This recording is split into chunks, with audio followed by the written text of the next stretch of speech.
আমার বেবিরা সবসময় Etsy বিটসি Spiderman একটা রাইমস আছে ওটা শুনতো, তো এই ইটসি বিটসিটা না আমার মাথায় সেট হয়ে গিয়েছিল এই ওয়ার্ডটা।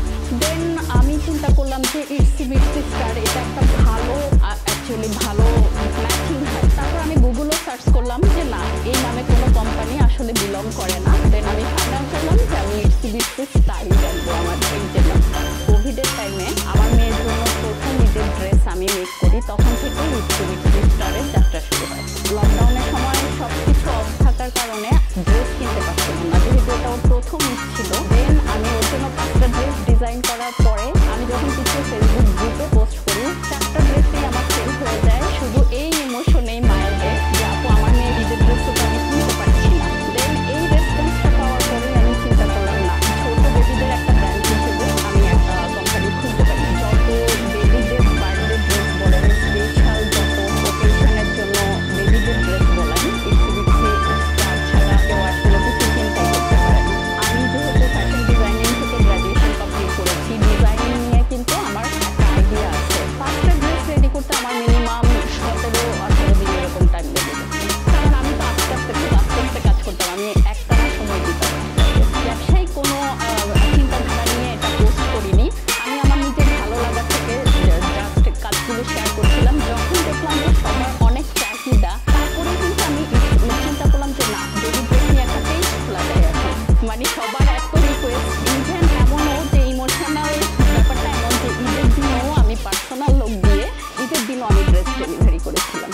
একটা মেশিন ছিল, সেলাই মেশিন ছিল। আমার যেহেতু বেবি আছে 2জন, আমি প্রপারলি আসলে পারছিলাম না, যাই টুকটাক অর্ডার আসছিল সেটাও আমি ম্যানেজ করতে পারছিলাম না। সো আমি আরেকটা মেয়েকে হায়ার করি, আমি দেন কাটিং করে তাকে সেলাই বুঝিয়ে দেই, সেই সেলাই করে। এরকম করে জাস্ট রুমের ছোট্ট একটা কর্নার থেকে একটা মেশিন নিয়ে আমি আমার ব্র্যান্ডটা স্টার্ট করি। দেখলাম যে না, এখানে একটা ভালো মার্কেট আছে, যেহেতু আমাদের দেশে এটা নিয়ে কেউ কাজ করছে না। চিন্তা করলাম যে আমি অফিস নিব, আমি আরও লোক সংখ্যা বাড়াবো, আমার আরও মেশিন বাড়াবো। তখন আমি ফ্যামিলিতে বললাম ব্যাপারটা, কিন্তু কেউ রাজি হচ্ছিল না, কারণ সবার একটাই প্রশ্ন যে এখন কোভিডের টাইমে সবাই অফিস ছেড়ে দিচ্ছে, আর তুমি কেন অফিস নিবা না। আমি আমার ডিসিশনে একদম ফাইনাল ছিলাম। আমার আব্বু আমার ইমোশনটা খুব ভালো বুঝতে পেরে আমার হাজব্যান্ডকে বলে যে না, দেখো ওকে একটা চান্স দাও, দেখো যে সে কি করে। অফিসের যে অ্যাডভান্সটা দিতে লাগে 1 লাখ টাকার মতো ইনভেস্ট হয় সব কিছু মিলিয়ে, সেটা আমি যখন ওদেরকে 2-3 মাসের মধ্যেই শোধ করে দেই, তখন আলহামদুলিল্লাহ একটা কনফিডেন্স ভিতরে চলে আসে। আস্তে আস্তে আমি দেন উপরে শোরুম আলাদাভাবে ডিজাইন স্টুডিও করলাম, শোরুম নিলাম। এখন আমাদের গুলশান পিঙ্ক সিটিতেও একটা শোরুম আছে। আলহামদুলিল্লাহ আমরা এখানে ওয়ার্কশপ এবং শোরুম নেওয়ার পরে আমাদের দেশে যতগুলো বার্থডে পার্টি বেবিদের হচ্ছে তার 80% ড্রেসই আমাদের কাছ থেকে নেওয়া, কারণ আমাদের ডিজাইনগুলো একদমই ইউনিক। প্লাস হচ্ছে এখানে আপনি কাস্টমাইজেশন অপশন পাচ্ছেন। পার্টি ড্রেস বেশিরভাগ দেখা যায় কি বাচ্চারা গরমের জন্য পরতে পারে না, তো আমাদের সুইং টেকনিকগুলো এরকম, আমরা ভিতরে ফুল কটন লাইনিং দিয়ে একদম হাই কোয়ালিটি ম্যাটেরিয়াল ইউজ করি, যার কারণে আমাদের ড্রেসগুলো বেবিরা পরে 6-7 ঘন্টা ইজিলি থাকতে পারে। আমার যে মেয়ের জন্য আমার ব্র্যান্ডটা তৈরি হয়েছে, সে এখন 6 বছরে পড়েছে আলহামদুলিল্লাহ। তাকে নিয়েই আমার বিজনেস স্টার্ট, এবং প্রত্যেকটা স্যাম্পল আমি কিন্তু ফার্স্টে তার জন্য করি, দেন আমি আমার কাস্টমারদের জন্য মেক করি এখন পর্যন্ত।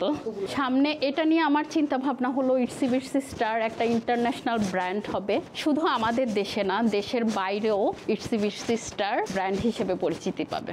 এটা হচ্ছে আমার বেবির জন্য তৈরি করা প্রথম যে 5টা ড্রেস ছিল, সেটার মধ্যে একটা ডিজাইন। এটা আসলে সম্পূর্ণ ক্রিয়েটিভিটির একটা ব্যাপার, সারা রাত ধরে ডিজাইনগুলো মাথার মধ্যে গিজগিজ করতে থাকে যে কতক্ষণে আমি এটা মেক করব।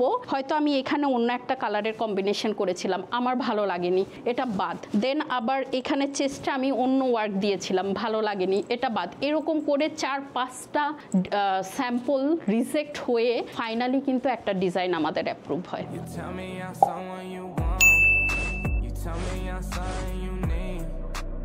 Baby, you know that I'm bad for you, yeah. Why you gotta be so nice?